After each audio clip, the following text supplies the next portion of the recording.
ಮಡಿಕೇರಿಯ ಅಶೋಕಪುರ ವಿನಾಯಕ ಸೇವಾ ಸಮಿತಿಯ 50ನೇ ವರ್ಷದ ಗಣೇಶೋತ್ಸವ ಶ್ರದ್ಧಾ ಭಕ್ತಿಯಿಂದ ಸಂಪನ್ನಗೊಂಡಿದೆ. ಸೋಮವಾರ ರಾತ್ರಿ ಉತ್ಸವ ಮೂರ್ತಿಯ ಅದ್ದೂರಿ ಮೆರವಣಿಗೆ ಮತ್ತು ವಿಸರ್ಜನೋತ್ಸವ ನಡೆಯಿತು. ಸುವರ್ಣ ಮಹೋತ್ಸವ ಸಂಭ್ರಮದಲ್ಲಿರುವ ಸಮಿತಿಯು ವಿಸರ್ಜನೋತ್ಸವ ಮೆರವಣಿಗೆಗೆ ಶತಮಹಿಷಿ ಸಂಹಾರದ ಪೌರಾಣಿಕ ಮಂಟಪದ ಮೂಲಕ ಇನ್ನಷ್ಟು ಶೋಭೆ ನೀಡಿತು. ತುಂತುರು ಮಳೆಯ ನಡುವೆ ಜನರು ಮಂಟಪವನ್ನು ಕಣ್ತುಂಬಿಕೊಂಡರು. ತನ್ನ ಸಹೋದರ ಸಿಂಧೂರಾಜನನ್ನು ಗಣೇಶನು ಸಂಹಾರ ಮಾಡಿದನೆಂಬ ರೋಷಾವೇಶದಿಂದ ಸಹೋದರಿ ಮಹಿಷಿ ಸಮರಾಂಗಣಕ್ಕಿಳಿಯುತ್ತಾಳೆ. ಅಂತಿಮವಾಗಿ ಗಣೇಶ ಅವತಾರ ಆಕೆಯ ಅಂತ್ಯಕ್ಕೆ ಕಾರಣವಾಗುತ್ತದೆ. ಇಡೀ ಟ್ರ್ಯಾಕ್ಟರ್ ತುಂಬುವಂತಿದ್ದ ರಕ್ಕಸಿಯ ಭಾರೀ ಗಾತ್ರದ ತಲೆ ಮತ್ತು ಕೈಗಳು ಜನರನ್ನು ಬಹುಬೇಗ ಸೆಳೆದವು. ಆಕೆಯ ಹಸಿವು ನೀಗಿಸಿಕೊಳ್ಳಲು 100 ಕೋಣಗಳನ್ನು ಭಕ್ಷಿಸಿ ಶತಮಹಿಷಿ ಎಂಬ ಹೆಸರು ಪಡೆಯುವುದು, ಬಾಲಗಣಪನನ್ನು ಅಪ್ಪಿಕೊಳ್ಳಲು ಷಡ್ಯಂತ್ರ ಹೂಡುವುದು, ಅಂತಿಮವಾಗಿ ರೌದ್ರನಾಗಿ ಮತ್ತು ಶಾಂತ ಸ್ವರೂಪನಾಗಿ ಬದಲಾಗುವ ಗಣೇಶನ ರೂಪಗಳು ಕಥೆಗೆ ಮೆರುಗು ನೀಡಿದವು.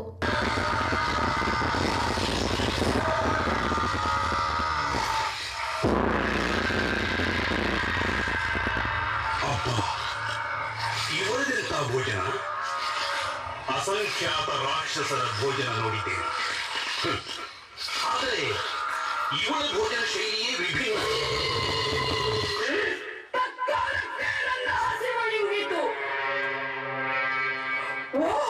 ಶುಕ್ರಾಚಾರ್ಯರೇ, ಪ್ರಣಾಮಗಳು.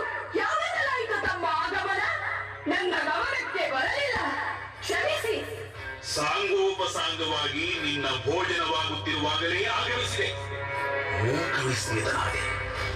ಪ್ರೀತಿಯರೇ, ಏಕಕಾಲಕ್ಕೆ 100 ಕೋಣಗಳನ್ನು ಭಕ್ಷಿಸಿದ ನೀನು ಶತಮಹಿಷಿಯ. ಇಂದಿನಿಂದ ಇದುವೇ ನಿನಗೆ ಅನ್ವರ್ಥನಾಮ. ಧನ್ಯಾಸ್ಮಿ ಆಚಾರ್ಯರೇ, ನಿಮಗೆ ತಿಳಿದೇ ಇದೆ. ನನ್ನ ಸಹೋದರ ವ್ಯಾಮಾಸುರನ ಹತ್ಯೆಗೆ ಪ್ರತಿಕಾರ ತೀರಿಸಲು ಕೈಲಾಸಕ್ಕೆ ಹೋಗುತ್ತಿರುವೆ. ಆಶೀರ್ವದಿಸಿ.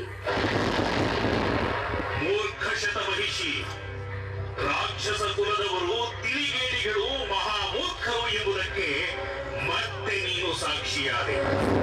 ಅಸುರರೆಲ್ಲ ಮೂರ್ಖತನದಿಂದಲೇ ಹತರಾಗಿದ್ದು ನೆನಪಿರಲಿ.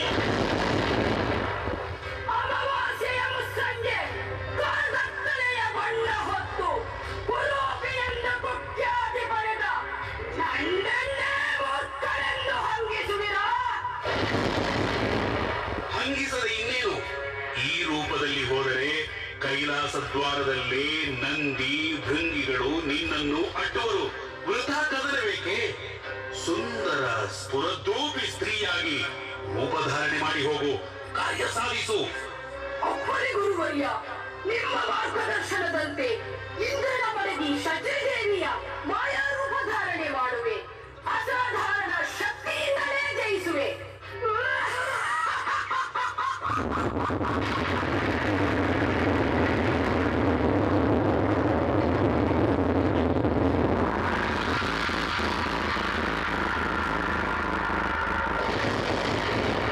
ನೀನು ಎದುರಿಸಲು ಹೊರಟದ್ದು ಅಸಾಧಾರಣದಲ್ಲೇ ಅಸಾಧಾರಣನಾದವನು.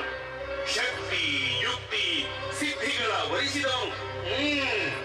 ಇರಲಿ, ದೈವೇಚ್ಛೆ. ವಿಜಯೀಭವ, ವಿಜಯೀಭವ.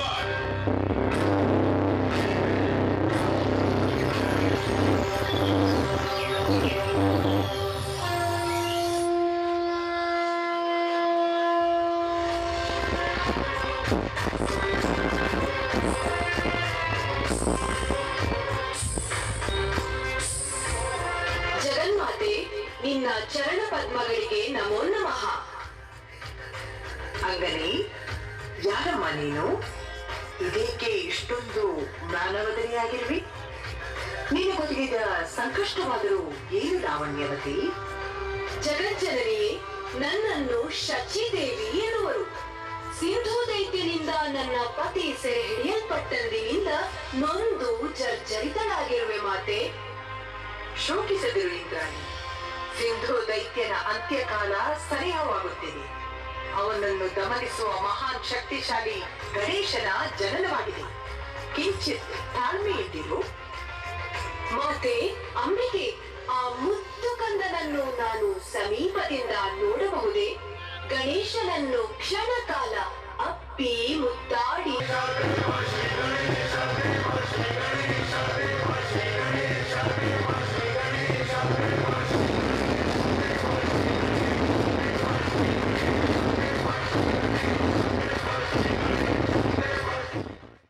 ಸಂಜೆ ಆರಂಭವಾದ ತುಂತುರು ಮಳೆ ಶೋಭಾಯಾತ್ರೆಯುದ್ದಕ್ಕೂ ಸಿಂಚನವಾಗುತ್ತಲೇ ಇತ್ತು. ಮಂಜಿನ ವಾತಾವರಣದಲ್ಲಿ ಜಗಮಗಿಸುವ ವಿದ್ಯುತ್ ದೀಪಗಳ ಬೆಳಕು, ಧ್ವನಿವರ್ಧಕದ ಅಬ್ಬರ, ಬ್ಯಾಂಡ್ ಸದ್ದಿಗೆ ಕುಣಿದು ಕುಪ್ಪಳಿಸಿದ ಜನ ಎಲ್ಲವೂ ಗಣೇಶನ ವಿಸರ್ಜನೋತ್ಸವಕ್ಕೆ ಕಳೆ ಕಟ್ಟಿದವು. ಅಂತಿಮವಾಗಿ ಉತ್ಸವ ಮೂರ್ತಿಯನ್ನು ಗೌರಿಕೆರೆಯಲ್ಲಿ ವಿಸರ್ಜಿಸಲಾಯಿತು. ಮೆರವಣಿಗೆ ಹಿನ್ನೆಲೆಯಲ್ಲಿ ನಗರದಲ್ಲಿ ಬಿಗಿ ಪೊಲೀಸ್ ಬಂದೋಬಸ್ತ್ ಏರ್ಪಡಿಸಲಾಗಿತ್ತು.